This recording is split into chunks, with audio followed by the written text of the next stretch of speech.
Hi guys, this is Saka, and I just wanted to go through some of the problems with regard to the uh, 9.1 homework. So, in question one, in question one, I think you should be able to handle, right? You know that with nonpolar covalent bonds, what that's like in terms of distribution. Whoops, come back. Nope, it doesn't like that. All right, so let's scroll. Here we go. So I'm going to skip down to the hard ones. So you should be able to do increasing electronegativity because we went through the trends today. Let's look at question 7 for a second. So with question 7, they ask you to look for the positive end of the molecule. So where's my thing? So 7, we want the positive end of the molecule. So remember, when we're looking for the positive in the molecule, we're looking for the less electronegative element. Okay, so for number 1, you have H and F. You're looking to see which one is more electronegative. So this one would be the negative end, the H would be the positive end. So H is the positive end because H is less electronegative. For number 8, we're doing the same thing, but it's the opposite. So now we're looking for the negative end. So for number 8, we're looking for the negative end. And so this one is the more electronegative. Whoops. More electronegative. I can't spell. And so if we look at like number 2 with N and O, the more electronegative one, and remember if you follow the trend, is further to the right and closer to the top. So O is the negative end because O is more electronegative.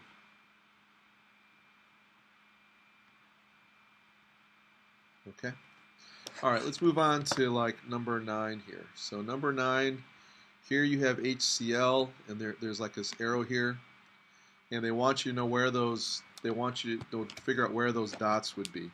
So for number 9 is, so we have HCl, and Cl has, whoops, I need to press so hard. And so we got to figure out where these last pair of dots go. Do they go closer to the H? Do they go closer to the Cl? Or do they go right in between?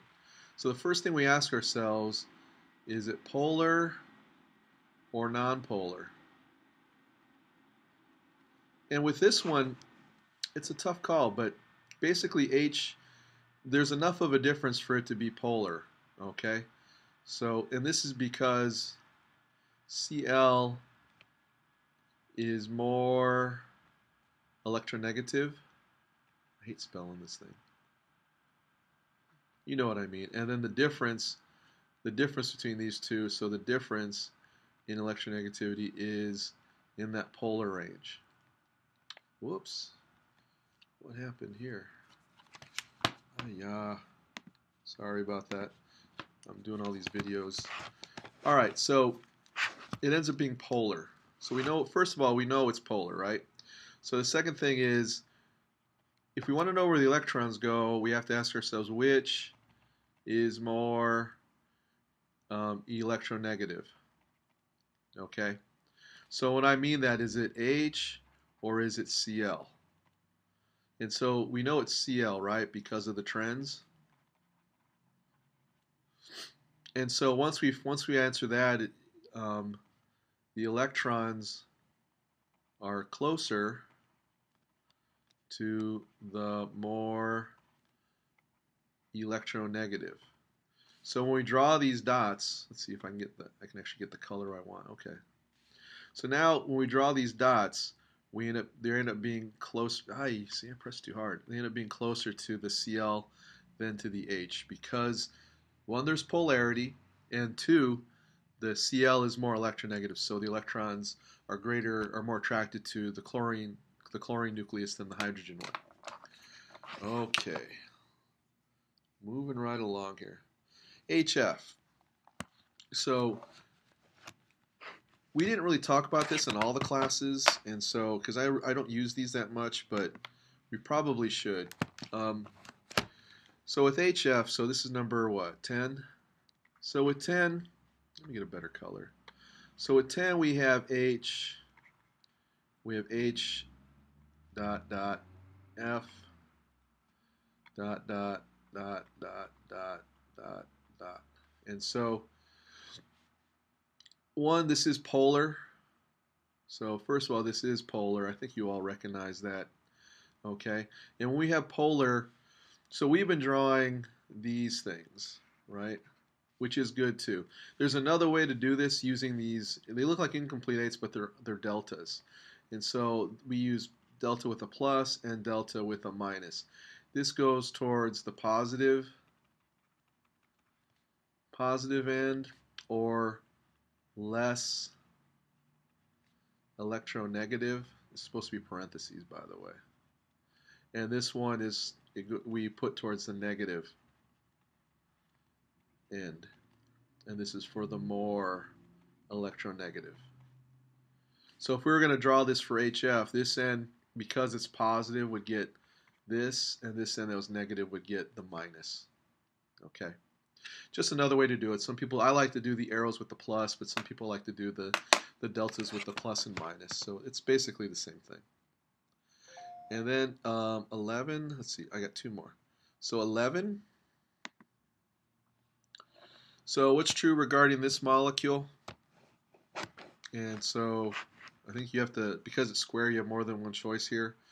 So with 11, so we have C, I'm just going to use dashes, H, H, C, L.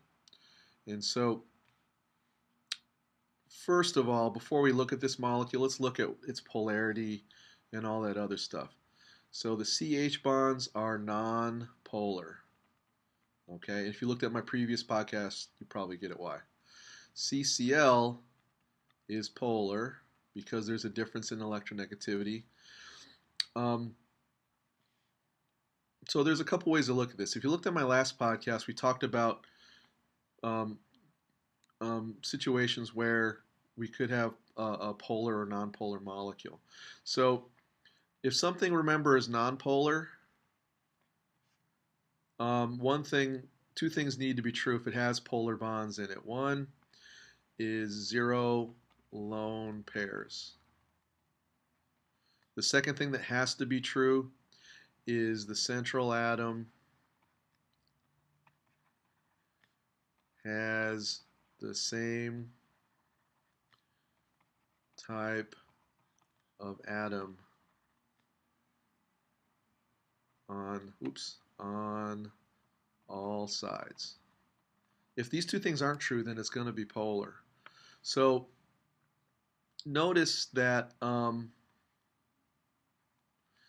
that we do have 0 lone pairs, so we do have this first criteria, but the central atom is not surrounded by the same atom. 3 sides are H and 1 side is Cl.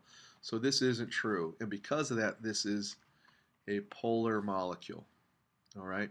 So if we go back and look at our choices, we can go through and see which ones are true or not. The Cl atom is partially negative in charge.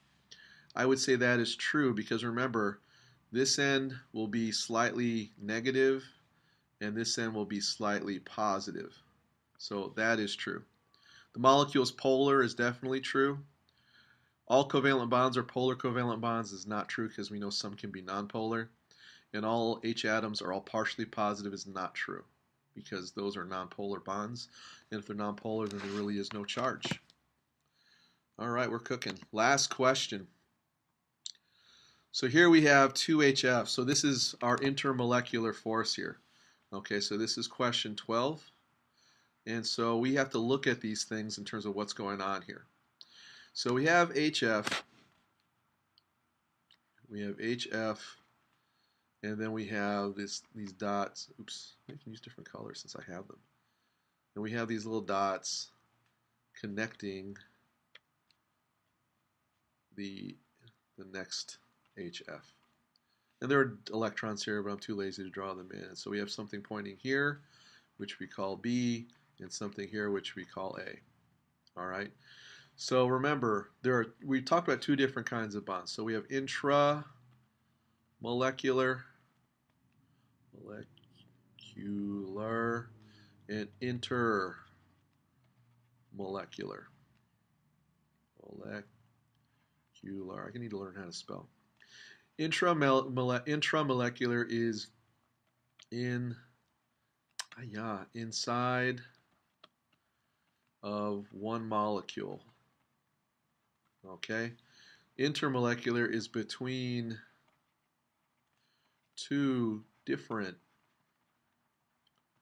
molecules. Okay, so the HF, if we're looking at the regions A and B, we can tell that A is intra and B is inter. Okay? They kind of go hand in hand because if we don't know, because with covalent compounds, because they don't share electrons very well in an even fashion, we need to know how this bond is working to understand how they're going to relate with each other. And again, it's going to lead to some of their properties, which we'll actually start our project on later this week for those of you who are in my class. So that is it for now. Good luck with this homework, and I will see you soon.